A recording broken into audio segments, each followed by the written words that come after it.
क्रांती news, आवाज सर्वसामान्यांचा। काल दिनांक 16 ऑगस्ट रोजी सकल हिंदू संघटनेच्या वतीने बांगलादेशमधील परिस्थितीच्या निषेधार्थ नाशिक बंदची हाक देण्यात आली होती।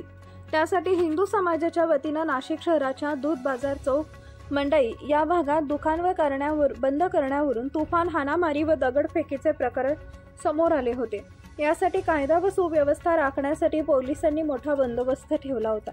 त्या वादानंतर पोलिसांनी सौम्य लाठीमार देखील केला होता। कालच्या झालेल्या दंगलीनंतर त्या परिसरात अजूनही तणावाचं वातावरण असले तरी पोलिसांनी परिस्थिती नियंत्रणात आणली आहे। ही दंगल नेमकी कशामुळे झाली याचा संपूर्ण व्हिडिओ आता समोर आलाय। पाहूयात नेमकी दंगल कशामुळे घडली।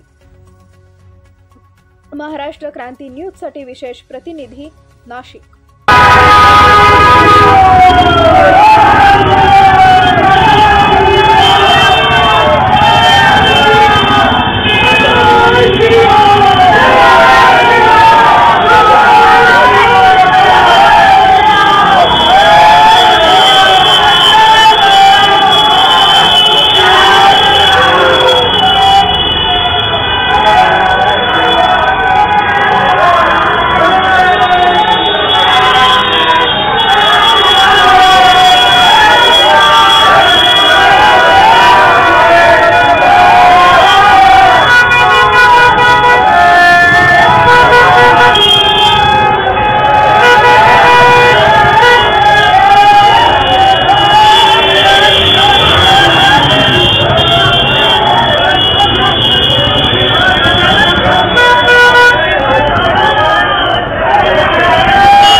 अशाच नवनवीन बातम्या पाहण्यासाठी आमच्या महाराष्ट्र क्रांती न्यूज या YouTube चॅनलला लाईक करा, सबस्क्राईब करा आणि बेल आयकॉनला प्रेस करा।